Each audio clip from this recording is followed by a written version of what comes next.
Long ago, white storks nested on inaccessible cliffs in eastern and southwestern Europe, or in remote forests where giant trees were home to huge colonies.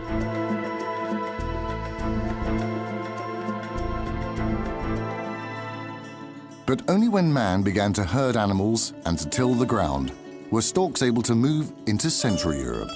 Forests were cleared, opening up new feeding grounds.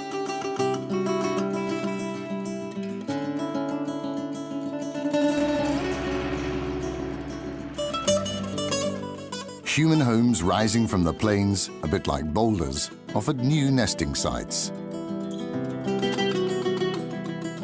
Thanks to humans, white storks had it made. Unlike other wild animals, they were never hunted. On the contrary, people saw them as bearers of good fortune.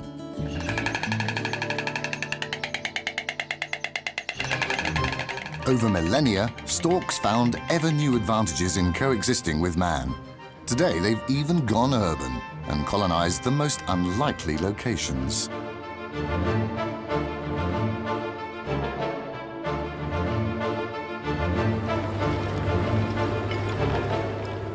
They've followed us further and further, even to the nastier places of our civilization.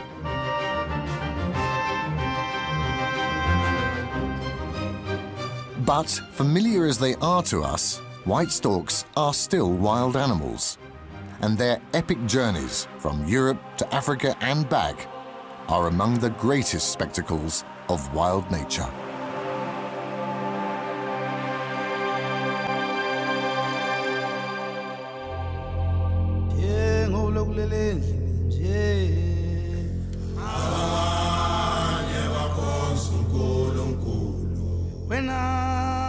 East Africa.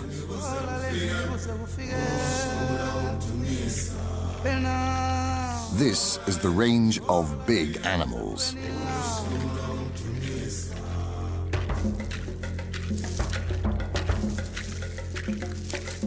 The savanna nurtures a profusion of wildlife. Big predators and countless herbivores. The savanna is also the home of one of the world's biggest birds, the marabou, a giant among the stork family. 500,000 white storks come here to escape the cold while the northern hemisphere is caught in the grip of winter. In huge flocks, they hunt for food.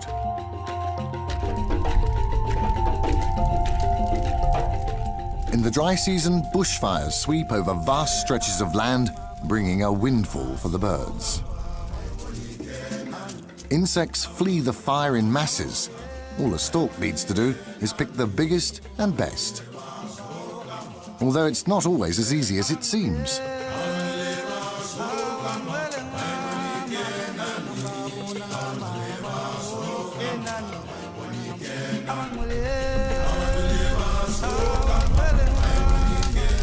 Originally, the white stork was a true African. Only at the end of the last ice age did storks begin to migrate to Europe to breed and exploit evolving opportunities.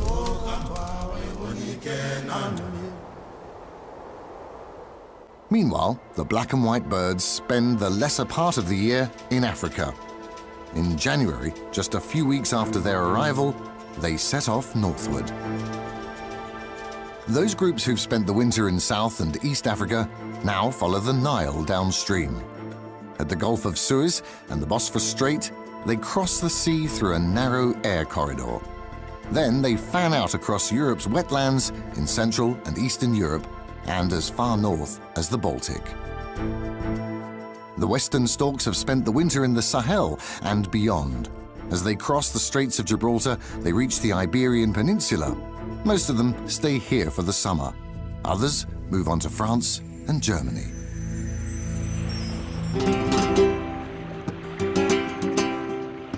Twice a year, here at the Straits of Gibraltar, the migration of storks between Morocco and Spain is an impressive sight.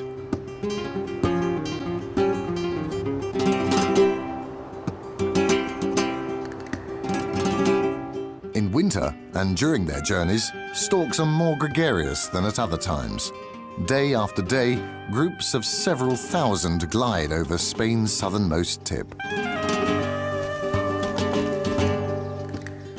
The first ones to have made it can finally rest and eat after the long trip.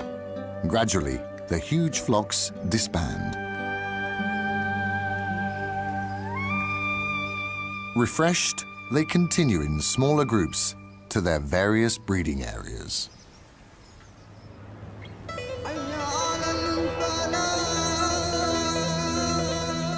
Istanbul. For millennia, this has been the southeastern gateway to Europe.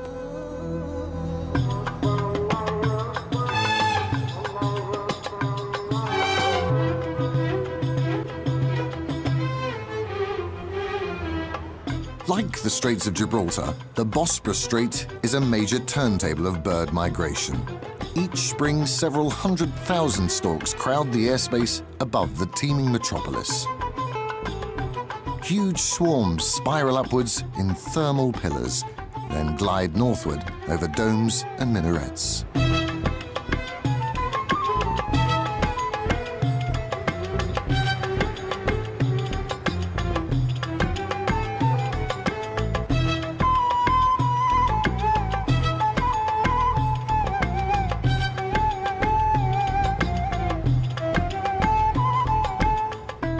Storks are gliders and need warm winds to lift them. Such upwinds only occur over land. Storks avoid long-distance flights over water and cross the strait as quickly as they can.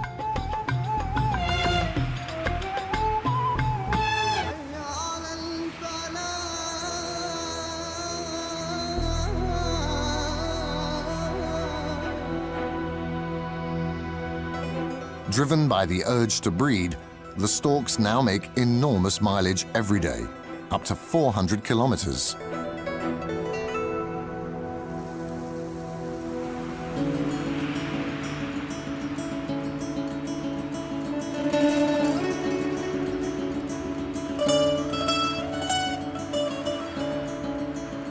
The wetlands along the Sava River in Croatia act like a magnet.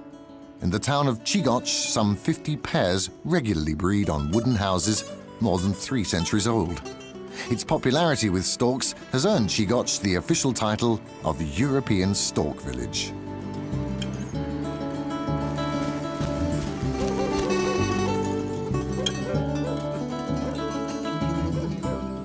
One after another, the harbingers of spring arrive. The first to land are usually mature, experienced males.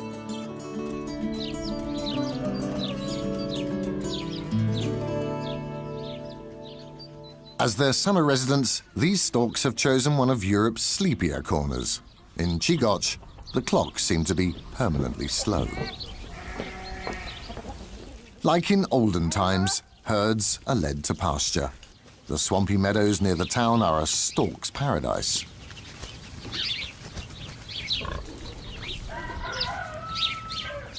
In pools and ponds, the storks find more food than they can eat. And there's no shortage of building material.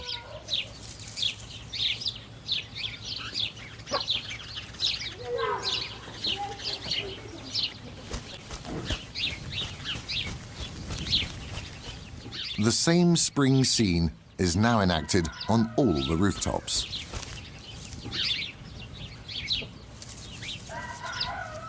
Everywhere, storks are checking, loosening up, and repairing their old nests.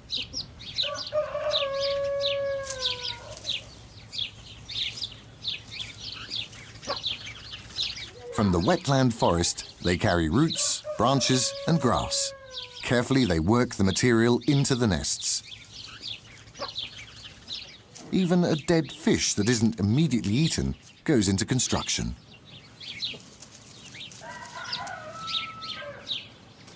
For storks, home improvement is a lifetime occupation. Whenever possible, they return to the same old structure, adding to its height year after year.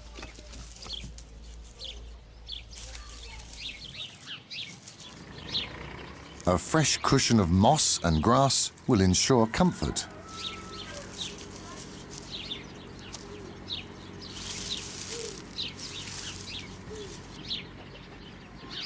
This stuff's just right for the neighbour's home. His female partner, too, is ready to breed. If a pair doesn't keep a watchful eye on their home, their efforts could be wasted in no time at all. Nothing is safe from keen home-building neighbours.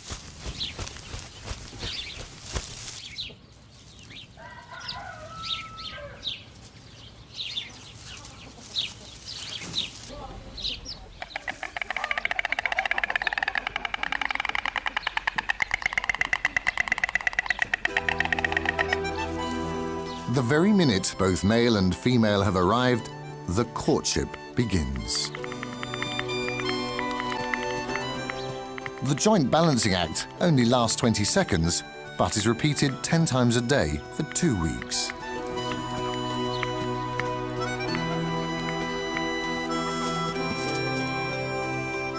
Now winter is really over. It's spring, time for new life to arrive. It's not without reason that many cultures believe storks deliver babies.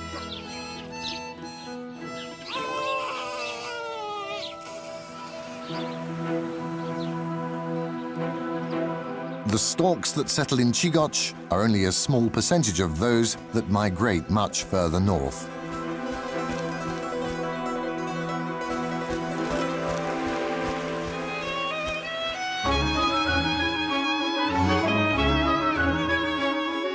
This is a very special refuge for storks, a sprawling wetland area along the River Mach, straddling the Austrian-Slovakian border.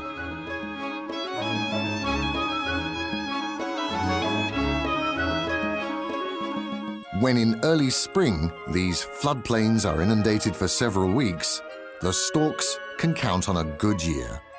Many fish use the inundated plains as their spawning grounds. Their young will feed the young of the storks. Machegg in Austria is also a European stork village, but here the birds have their nests in huge trees, just like in ancient days. Some of these giant oaks hold up to 8 nests. The biggest ones are 2 meters high and weigh close to a ton. The highest level is the most desirable, offering a splendid overview and effective protection against predators. Year after year, in late March, each stork returns to its very own nest, unless a better opportunity has opened up. For good nesting sites, competition is tough.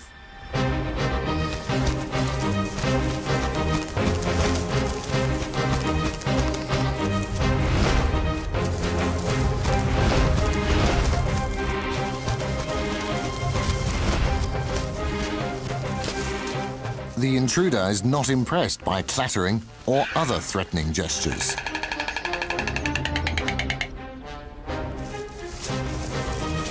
Such conflicts can end fatally. When it comes to defending their nests, the rightful owners can be extremely forceful. A stork's bill is a formidable weapon. It can cause deep cuts, and victims sometimes bleed to death.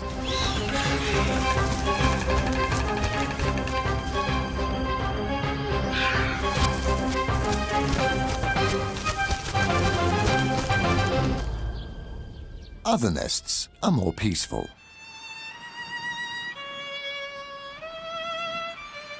Finally, he arrives. She has been waiting long enough.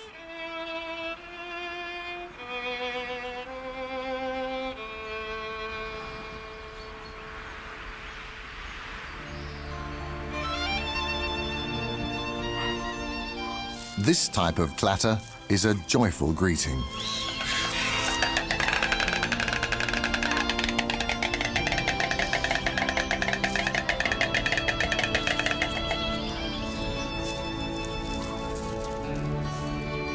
Storks do not waste much time with courtship. They quickly come to the point. Storks have a reputation of being faithful partners, but their relationship is more of a joint ownership. Although they do often return with the same partner, it's really the nesting site they return to, even if a partner is lost.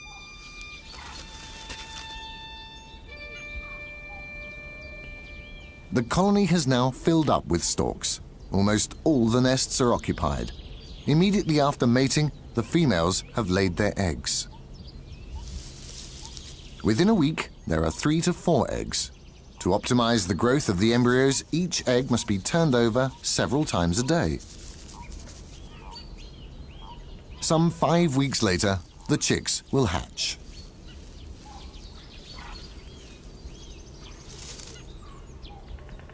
Male and female share the burden of sitting on the clutch. They take turns several times a day so that each can leave to feed. In mid-May, the first chicks hatch. 3 tiny feathery balls have already escaped their eggshells. And now, even the youngest shows signs of life. With its egg tooth, a tiny pointed tip at the front of the bill, the chick has chiseled a hole through the shell.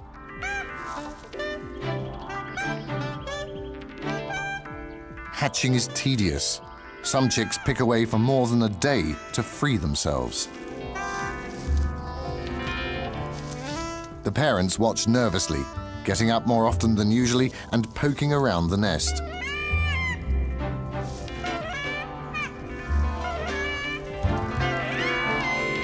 The chick has almost made it. Just one last big push, and it will be united with its siblings.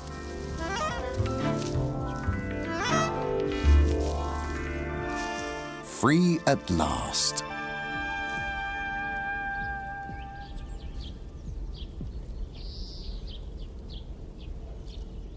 When the chicks hatch, they weigh hardly 80 grams. But they put on new weight every day.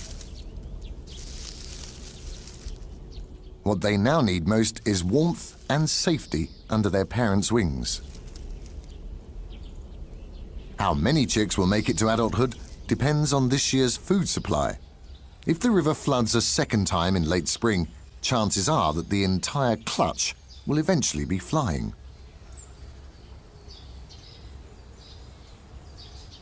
Black storks too have colonized the wetland forest. They are shy and have always been much rarer than their white cousins.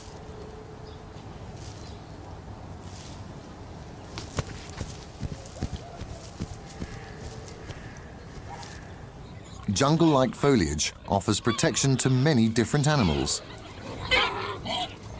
For the sensitive black storks, this place is perfect. They need the quiet of vast, mature forests. One single disturbance may be enough for them to abandon their nest for good.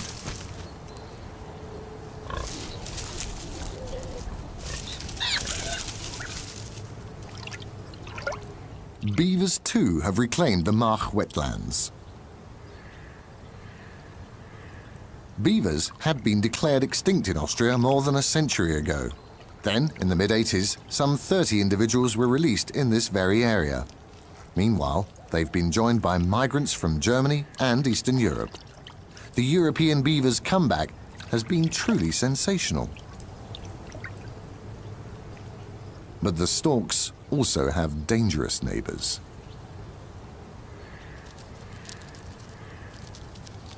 Martens relish birds' eggs of any sort, but getting a stork egg is not easy.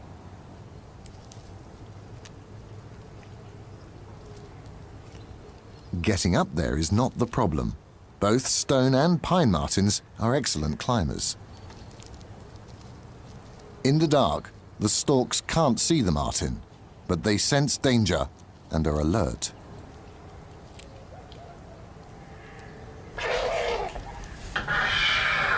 The birds warn the intruder off with hissing noises and wing beating. But what happens then really drives the martin off.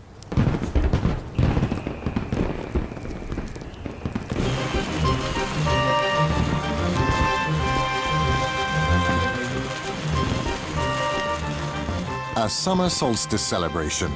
The storks seem unruffled by the fireworks.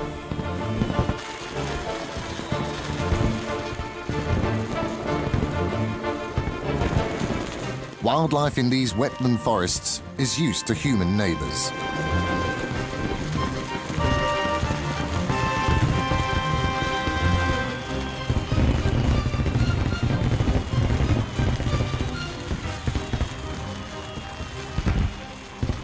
The celebration ends with a fleet of paper lanterns sailing downstream, a symbol of friendship between the peoples of this border region. Then the usual silence returns to the River March.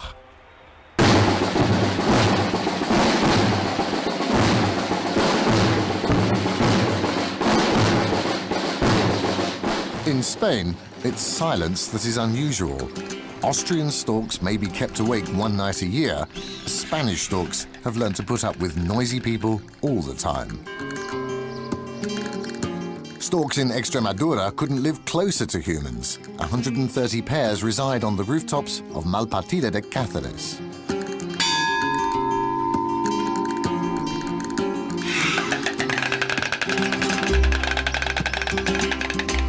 Some 40 families nest on the church roof alone.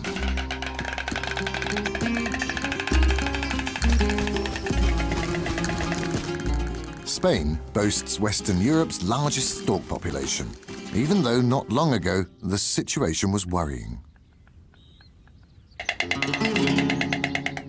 Today, their numbers are soaring again, to an estimated 40,000 breeding pairs. Los Baruecos, an archaic boulderscape right next to the stork town.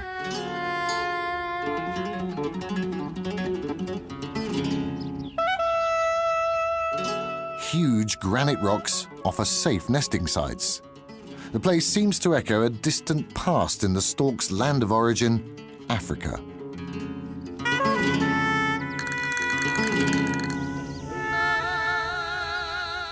The vast grassy fields are a paradise for white storks. Wherever grazing herds are free to roam, the land is ideal for storks. Livestock keeps the grass short, and the local birds know that following the herds is an easy way to find sustenance.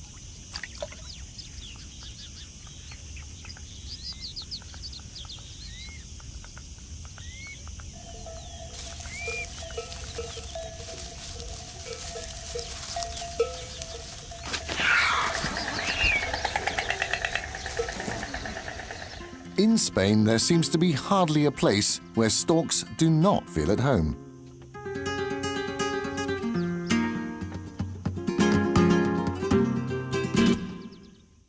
They seem to enjoy the company of hundreds of egrets and to have a fable for historic roosts.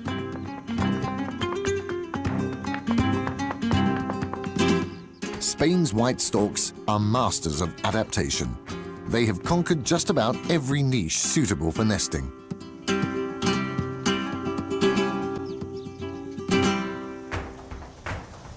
For storks in Spain, there seems to be no wrong side of the railway tracks. For the feathery residents of Cáceres, traffic noise is part of life.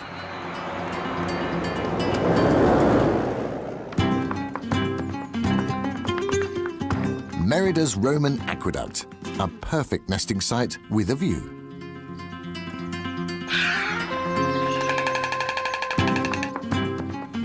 The palace grounds of Eguijuelas have attracted an entire colony.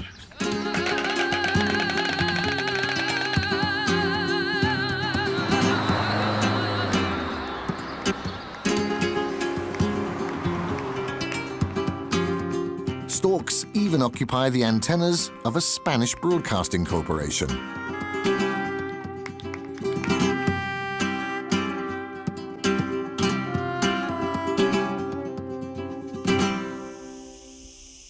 High voltage lines are also inviting, but they are risky.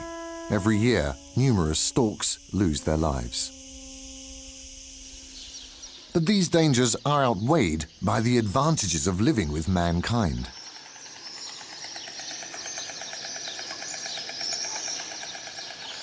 Alfaro, in the province of La Rioja, offers one of the best examples of the recovery of storks in Spain.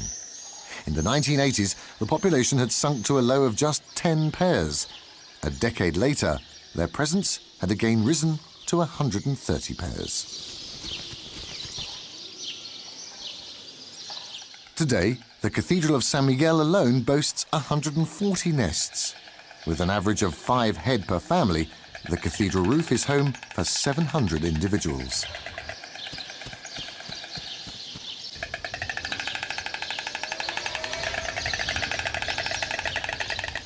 Now, prime real estate is getting scarce.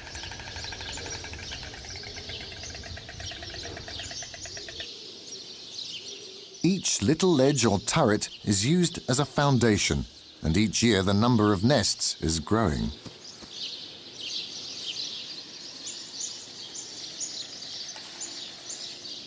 This is one of the world's largest stork colonies, right on the main square of a Spanish provincial town.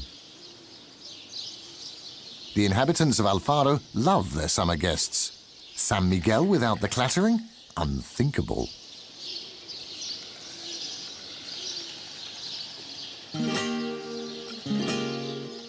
Come July, the youngsters can no longer sit still. They're almost 2 months old now and strong enough for their first flight.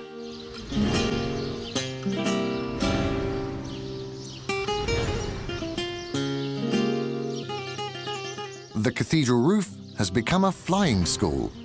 Joint wing beating builds fitness.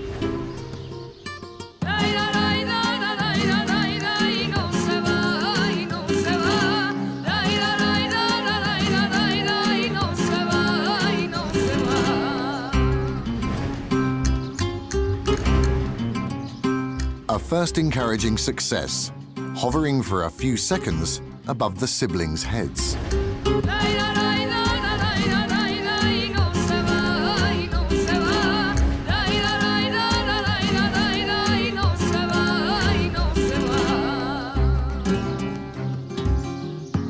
Another try.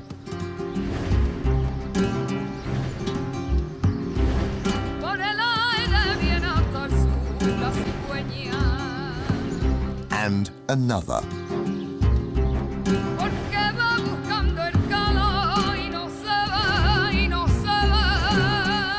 Take off for the maiden flight, the biggest moment of growing up.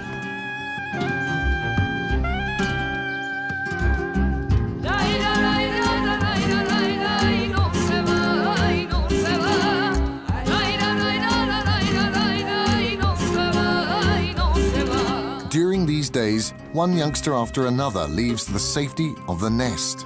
In no time at all, they learn the trick. Soon, they rival their parents in elegance.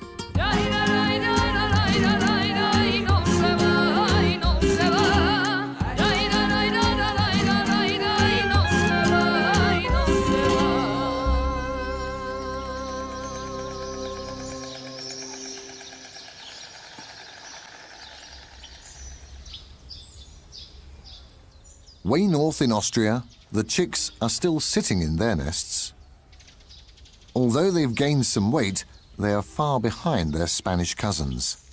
In Central Europe's colder climate, the breeding season begins later, and the young storks also leave their nests at a later time. Until then, the parents need to bring lots more insects, frogs, fish, and mice. Sometimes there's a little help from an unexpected side. Meals on wheels.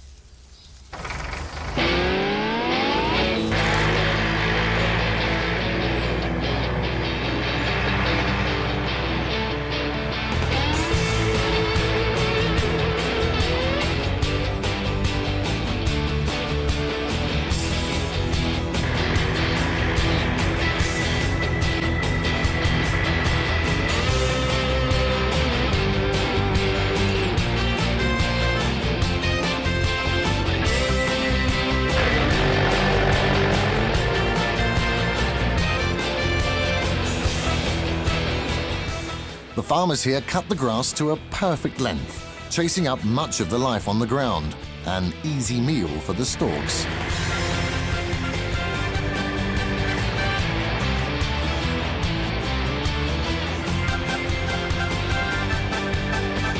To the markheg colony, this assistance is vital. There is no hunting in high grass.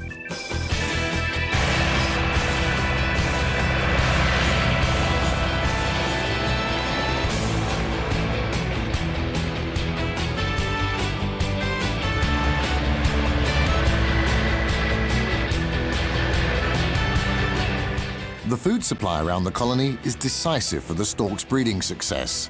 Although white storks are long-distance commuters, during the breeding season they don't venture further than 7 kilometers from their nests. The freshly cut meadows right below the colony come in very handy.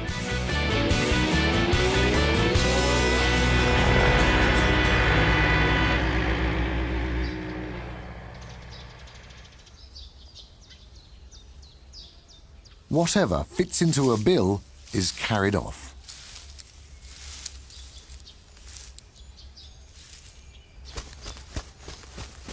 The storks need to keep their nests in good shape throughout the summer. Others carry loads of food.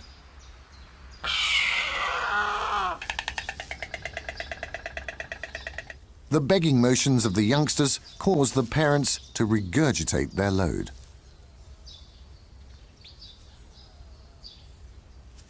There is no individual feeding. The chicks simply grab what they can. The ones that have hatched first are usually the strongest and can get more food.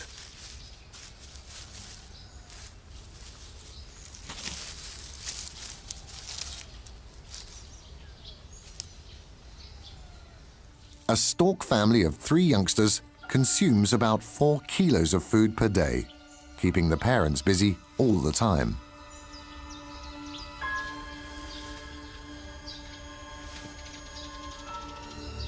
A grass snake would be perfect.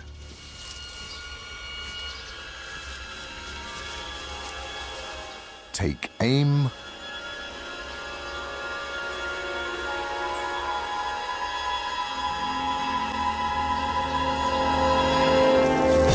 Thrust.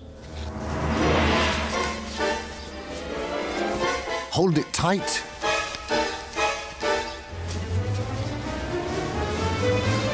Down the hatch and off for home.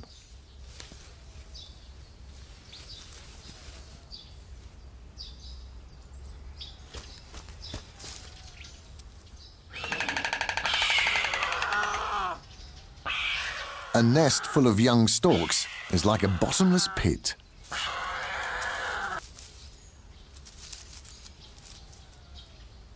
Whatever you feed them, it's never enough.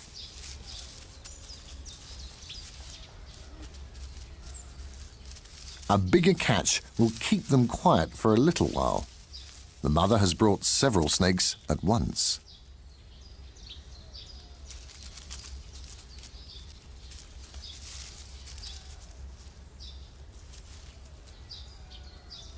This will keep them busy.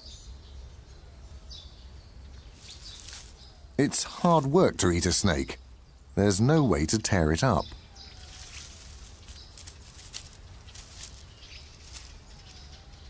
This tug-of-war is serious, and the winner takes it all.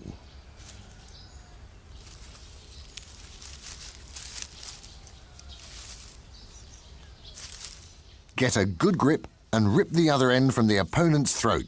That'll do the trick.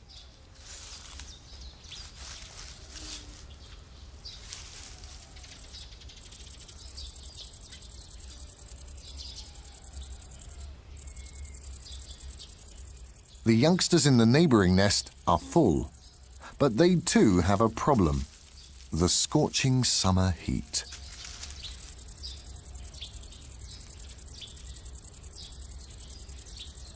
Both parents have flown. Their brood is directly exposed to the sun. Panting cools them down a bit, but it dehydrates the body. so the parents must bring water to the nest several times a day.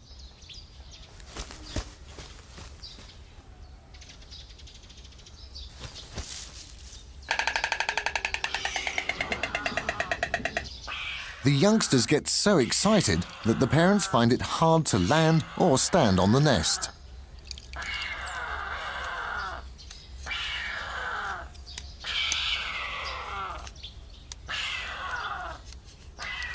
Water at last.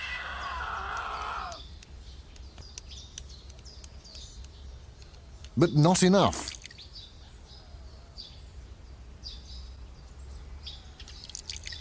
In the nest next door, the youngsters are luckier. Getting showered is a real luxury.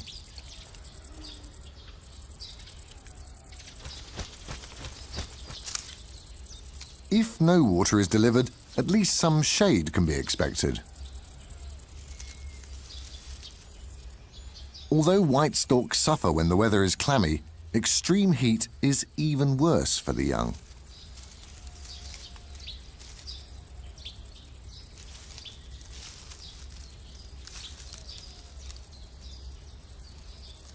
A 2-meter wingspan is exactly what's wanted now, even though the young have to move around to stay in the shade.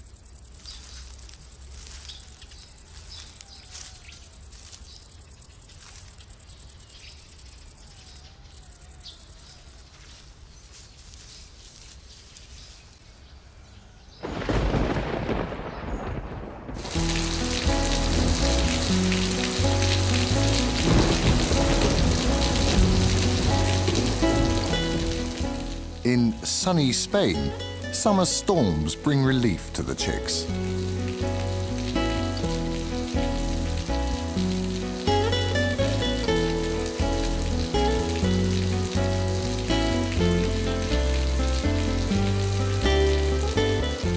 The wet birds don't exactly look happy,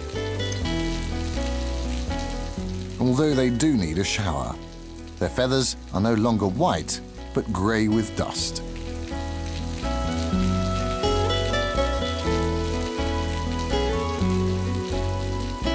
For a white stork, this colour is unusual, but there is a reason behind it.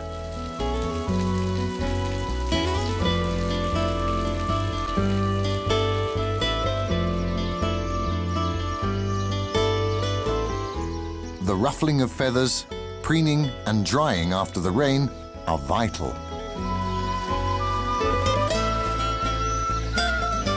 And then they're ready to go off and get dirty again.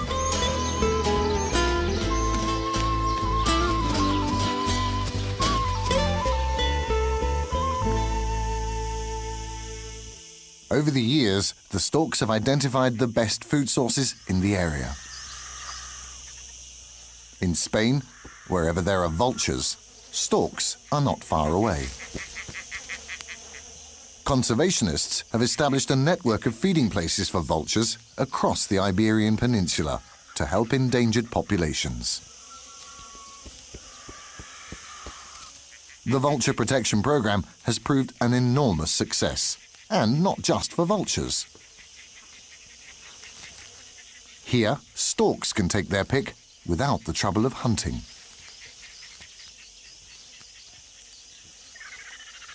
This food source is regular and reliable. No wonder that the number of storks has risen dramatically.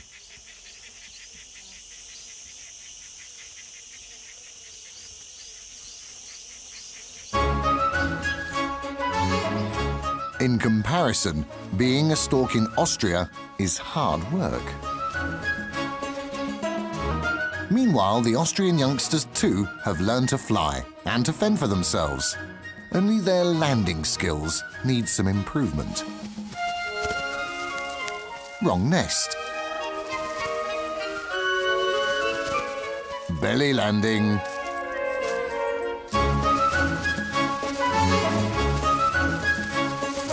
No nest at all. Crash landing. The youngsters will not be frustrated. They're getting better every day, and they need to. Their first departure to Africa is quickly approaching.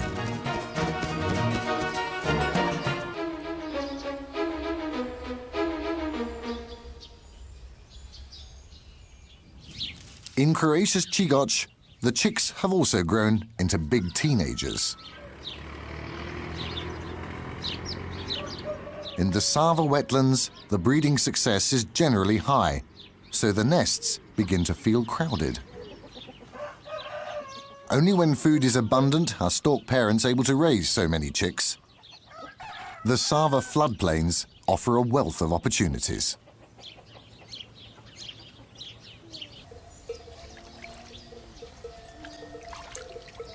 Čigoć is part of the Lončko Polje Nature Park, where traditional agriculture prevails and ancient domestic breeds survive.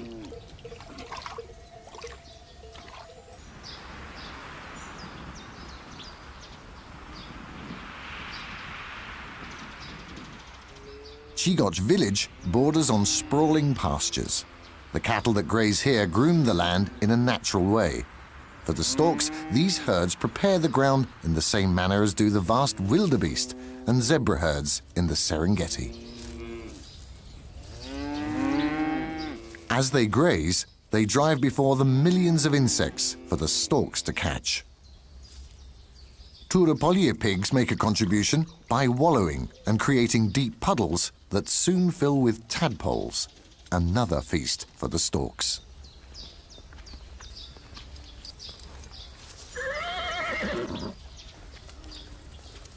Few domestic breeds are suitable for swamplands, but the robust Posavina is the traditional workhorse in this region.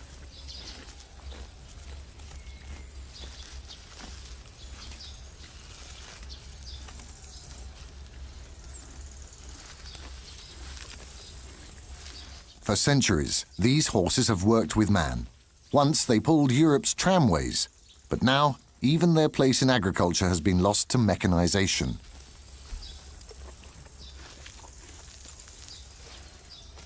But they still have one important task: keeping the Sava wetlands clear from encroaching woods and ensuring access to food resources for a great variety of wetland birds. For the storks, the idyll is perfect.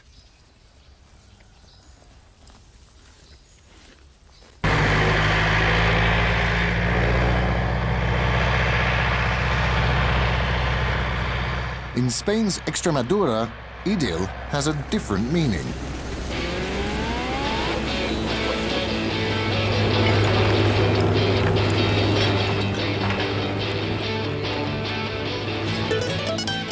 Each morning, huge numbers of storks congregate at a waste dump. Urban dumps seem to be a greater attraction than all the wetlands combined.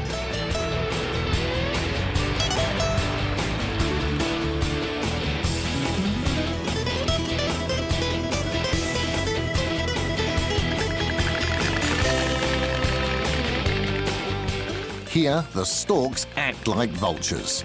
Thousands of them fly in every day to pick edibles from the human refuse.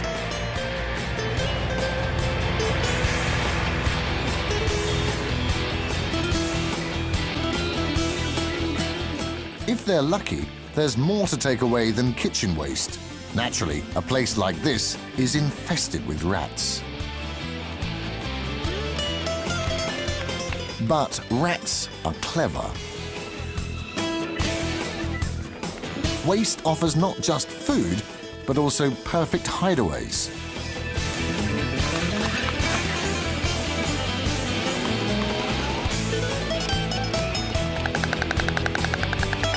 Waste recycling is the true cause behind the sensational comeback of a once threatened species. Meanwhile, Spain's waste dumps have become so popular with storks that many birds have even stopped migrating to Africa.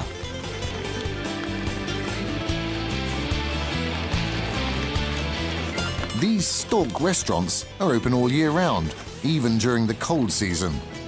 It's certainly easier to commute between a roost and a nearby never-ending food source than to fly thousands of kilometers every year.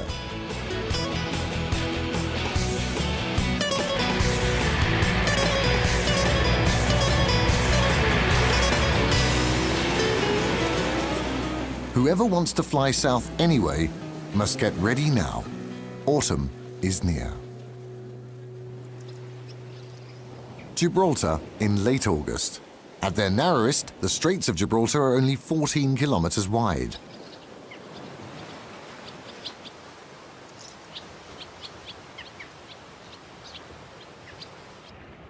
Africa looks so close, but for the storks, it is still out of reach.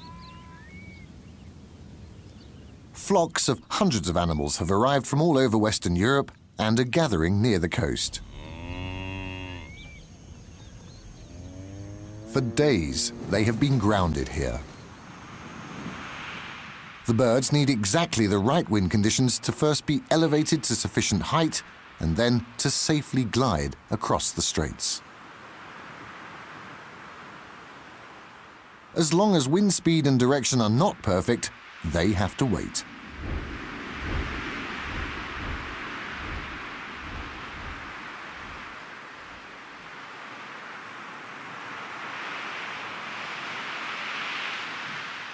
At last, the weather is right.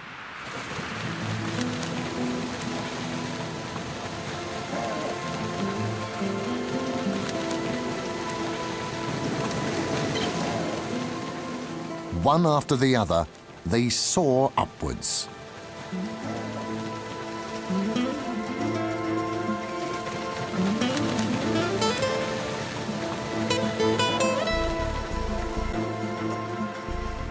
Now, there is no holding back. One last curve above the rice fields of Andalusia.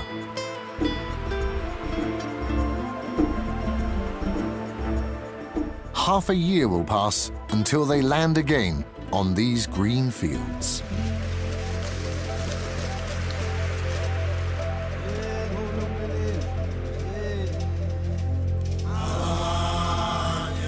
It is as if Africa were calling to the birds. The coastal range is a last threshold to cross. Then the sea spreads out underneath.